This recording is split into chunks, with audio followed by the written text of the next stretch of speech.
వృశ్చికం వారి కనుక చూసుకున్నట్లయితే దశమ స్థానంలో గ్రహణం పడుతుంది. మరి దశమ స్థాన గ్రహణ ప్రభావం ఎలా ఉండబోతుంది, మీకు ఎటువంటి విషయాల పట్ల మీరు జాగ్రత్తగా ఉండాలి. ఎందుకంటే దశమంలో గ్రహణం ఉంటే 4వ స్థానంలో కుజుడు, రాహు, బుధుడు ఉంటూ బుధుడు వక్రించాడు. రవి కూడా 14వ తేదీ వరకు అక్కడ ఉంటాడు. 14వ తేదీ తర్వాత పంచమంలో ఉండేటువంటి శుక్ర శనులతో వెళ్ళి కలుస్తాడు.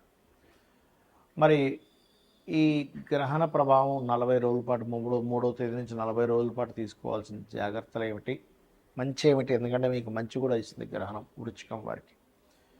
మరియు అదేవిధంగా మిగతా అంశాల విషయంలో ఎటువంటి జాగ్రత్తలు తీసుకోవాలి, ఏవి కలిసి వస్తాయి అనేటువంటి అంశాలు చెప్తుంది నేనైనప్పటికీ చెప్పిస్తుంది సాక్షాత్ లలిత అమ్మవారిగా భావిస్తూ, ఆ లలితాంబిక అమ్మవారి యొక్క అనుగ్రహం మీకు పరిపూర్ణంగా కలగాలని మనస్ఫూర్తిగా కోరుకుంటూ, ప్రధానంగా ఇక్కడ గ్రహణం ఏదైతే ఉందో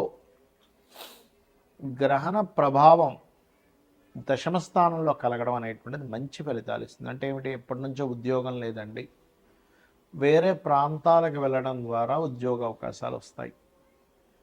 ఉద్యోగంలో సరైన స్థిరత్వం లేదు, పెరుగుతుంది.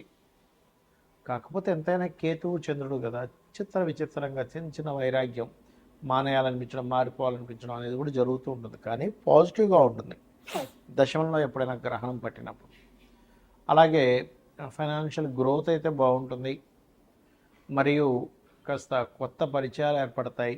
బుధుడు వక్రించి 3వ స్థానంలోకి వస్తున్నది. కొత్త బిజినెస్ పీపుల్ కొంతమందికి పరిచయాలు ఏర్పడతాయి. కాకపోతే విదేశాల్లో అక్కడ స్థిరత్వం కావాలనుకునేటువంటి వారు, రాహు ఉన్నందుకు ఇస్తాడు, కానీ కొంత స్ట్రెస్ కూడా ఉంటుంది విదేశాలకు వెళ్ళి చదువుకునేటువంటి వారికి, విదేశాల్లో అక్కడ ఏదైనా స్థిరత్వం కోరుకునేటువంటి వారికి. తల్లిగారి ఆరోగ్య విషయంలో కొంత జాగ్రత్తగా ఉండాలి. తల్లిగారికి ఎప్పటి నుంచో పెండింగ్లో ఉన్నటువంటి కొన్ని చిన్న చిన్న సర్జరీస్ లాంటివి కూడా చేయించుకుంటారు. కాకపోతే ఇక్కడ పంచమంలో శని ఉంటూ శుక్రుడు వచ్చి చేరాడు కాబట్టి ఎప్పటి నుంచో చూడండి, ఒక్కోసారి తల్లిదండ్రి మంచి జాబ్స్లో ఉంటారు, కానీ పిల్లవాడికి జాబ్ రాదు. అమ్మాయికి కావచ్చు, అబ్బాయికి కావచ్చు. అప్పుడు చాలా వీళ్ళకి ఎంత మంచి జాబ్లు ఉన్నా, అయ్యో పిల్లవాడు సెటిల్ కాలేదే, ఇంకా వాడు సంపాదించట్లేదు, 25 ఏళ్ళు వచ్చేసాయి, 30 ఏళ్ళు వచ్చేసాయి, 35 ఏళ్ళు వచ్చేసాయి, ఖాళీ తిరుగుతున్నాడని బాధ ఉంటుంది. ఎప్పుడైతే శని దగ్గరికి శుక్రుడు వస్తున్నాడో పిల్లలకి ఏదైనా సంపాదన సంబంధించినటువంటి యోగ్యత ఇస్తాడు అక్కడ.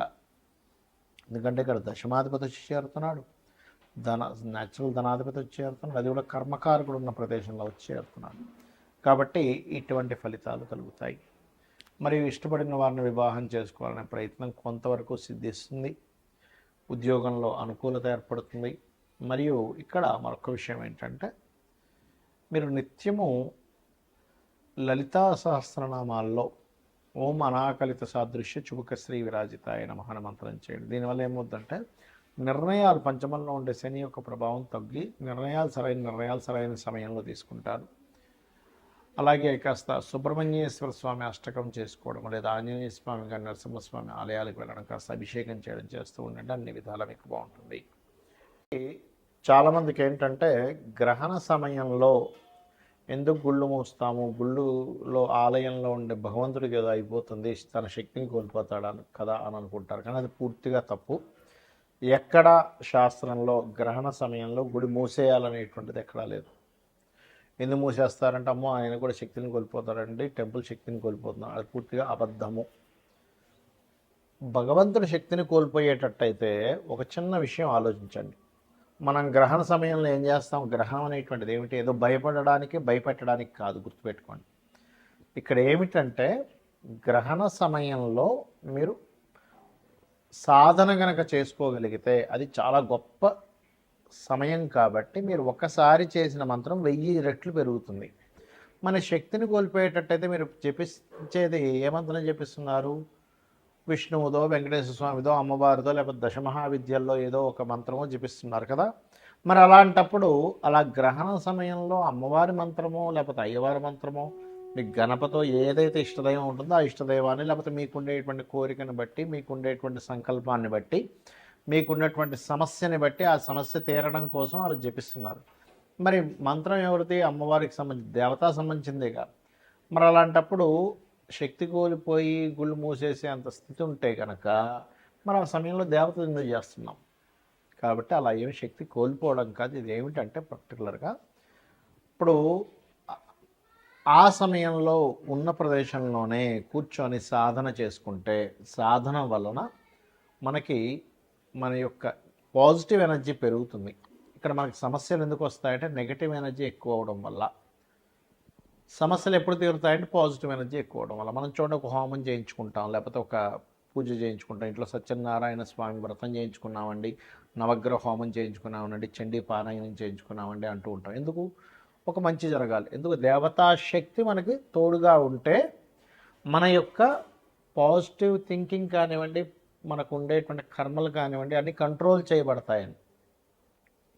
మరి ఈ గ్రహణం పట్టినంత మాత్రం చేత భగవంతుడు దాన్ని కంట్రోల్ చేయలేడు, అందుకే మూజేస్తున్నాం అనుకోవడం పూర్తిగా తప్పు, గుర్తుపెట్టుకోండి. కాకపోతే ఏంటంటే ఎక్కువగా ఈ పౌరహిత్యంలో ఉండేటువంటి వారు చేస్తారు కాబట్టి ఆ సమయంలో కాస్త గుడిని మూసి ఆ జపంలో కూర్చుంటాడు, అంతేగాని మరొకటి ఏం కాదు.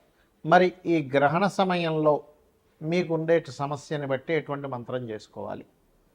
లలితా సహస్రనామాలు చూడడానికి నామాలు, కానీ వాటిని కూడా అపౌరుషములు అంటారు. అంటే ఎవరో మనుష్యులు రచించినటువంటిది కాదు, వేదమంత్రంతో సమానం. కాబట్టి అప్పుల బాధలు చాలామందికి ఎక్కువగా ఉన్నాయి. చక్కగా కూర్చొని మీరు ఓం అపర్ణాయే నమః అనే మంత్రం కనుక చేసుకోగలిగితే అద్భుతంగా మీకు అప్పుల బాధల నుంచి బయటపడతారు. లేదంటే ఫైనాన్షియల్గా నాకు గ్రోత్ రావాలి, ధనస్థానం బాగాలేదు, మన జన్మజాతకంలో ధనాధిపతి బాలేడని చెప్పారు, మరి లక్ష్మీ స్థానం అనేటువంటిది పాడైపోయిందంటే ఏమి టెన్షన్ పడకండి. చక్కగా మీరు ఓం సంపత్కరీ సమారూఢ సింధుర వ్రజ సేవితాయే నమః అనే మంత్రం చేసుకోండి. లేదా ఓం ధర్మాధ్యక్ష ధనాధ్యక్ష ధనధాన్య వివర్ధిని నమః. ఈ మంత్రం ద్వారా మనం ఒక విషయాన్ని గ్రహించాలి. ఏమిటది అంటే, ధర్మమునకు అధ్యక్షురాలు అమ్మవారు, ధనమునకు అధ్యక్షురాలు. అంటే ముందు ధర్మానికి అధ్యక్షురాలు. అంటే మనం కనుక ధర్మంగా ఉండగలిగితే లక్ష్మీదేవి ఆటోమేటిక్గా వస్తుంది. చాలామంది ఏంటంటే ఇవాళ రేపు ఉండే సొసైటీలో కలిగేటువంటి కొన్ని మార్పుల వల్ల, లేదండి ధర్మం లేదు, న్యాయం లేదు, ఏమీ లేదు, అధర్మంగా ఉంటేనే లోకం ఉంటుంది అనుకుంటారు. తప్పు. మనం చూడండి, మనం ఏదైనా ఒక విషయం, ఒక వస్తువు కొనుక్కోవాలన్నప్పుడు, ఒక మనిషిని తీసుకోవాలన్నప్పుడు ఆ వ్యక్తి ధర్మంగా ఉంటాడా లేదా, కరెక్ట్ పర్సనా కాదా అని చూస్తున్నాం కాబట్టి. అంటే ప్రతి ఒక్కరికి కూడా కరెక్ట్ పర్సను, కరెక్ట్ ప్రోడక్ట్ కావాలనుకుంటున్నాం. అలాంటప్పుడు దాన్నే కనుక మనం ఆశ్రయించున్నట్లయితే ఖచ్చితంగా ఒకరోజు కష్టంగా ఉన్న తర్వాత రోజు ఖచ్చితంగా విన్ అవుతాము. ఇది గుర్తుపెట్టుకోండి. అలాగే వివాహం అవ్వట్లేదు, ఓం కామేశబద్ధ మాంగళ్య సూత్రశోభిత కందరాయే నమః అనే మంత్రం చేసుకోండి. వివాహ జీవితం బాగోలేదు అంటే కొంతమందికి 12వ స్థానం పాడైతే, సప్తమ వ్యయస్థానాలు రెండూ పాడైతే, వివాహ జీవిత స్థానం కనుక పాడైనట్లయితే వివాహం చేసుకుంటారు, కానీ ఎప్పుడూ ఏదో ఒక గొడవ మాత్రం వాళ్ళకి ఇబ్బంది వస్తూనే ఉంటుంది. అలాంటప్పుడు మీరు అమ్మవారి యొక్క నామాల్లో ఓం శివ కామేశ్వరాంకస్త శివా స్వాధీన వల్లభాయే నమః అనే మంత్రం కనుక చేసుకోగలిగితే ఖచ్చితంగా 100% మీ వివాహ జీవితం బాగుపడుతుంది. అలాగే ఒకటి కాదు, రెండు కాదు, కొంతమంది హెల్త్ ఇష్యూస్ ఉంటాయి. ఓం సర్వవ్యాధి ప్రశమని సర్వమృత్యు నివారణి అగ్రగణ్య అచింత్య రూప కలికల్మషనాశిని నమః చేసుకోండి. ఆ రకంగా ఏంటంటే మీకు ఒకటి నమ్మి భక్తి శ్రద్ధలతో ఇదే మంత్రాలు, ఇదే నామాలు గనక కంటిన్యూస్గా చేయగలిగితే మీ జీవితం ఖచ్చితంగా మారుతుంది. ఎందుకు మారుతుంది? లలితా సహస్రనామాల్లో చెప్పినటువంటి నామాలన్నీ కూడా అమ్మవారి యొక్క స్వరూపం ఎలా ఉంది, అమ్మవారు ఏ రకంగా ఈ యొక్క విశ్వాన్ని నడిపిస్తుంది, ఏ రూపాల్లో ఉంది, ఏ రకమైనటువంటి ఫామ్లో ఉందని చెప్పేటువంటిది. మరి దాన్ని మీరు చెప్తున్నారంటే ఒక సత్యాన్ని పలుకుతున్నారు, అమ్మవారిని గుర్తిస్తున్నారు, అమ్మవారిని వేడుకుంటున్నారు, అమ్మవారిని కోరుకుంటున్నారు. లలితా సహస్రనామాలకు ఉండేటువంటి గొప్పతనం ఏంటంటే ఒక్క నామము మీరు ఎన్నో వందల వేల లక్షల జన్మల నుంచి చేసినటువంటి పాపకర్మని దగ్ధం చేసేటువంటి శక్తి ఉంటుంది. సో ఆ దగ్ధం చేసేటువంటి శక్తి ఎప్పుడైతే మీకు వస్తుందో, పాపకర్మ ఎప్పుడైతే పోయిందో కష్టం అనేటువంటిది తీరిపోతుంది.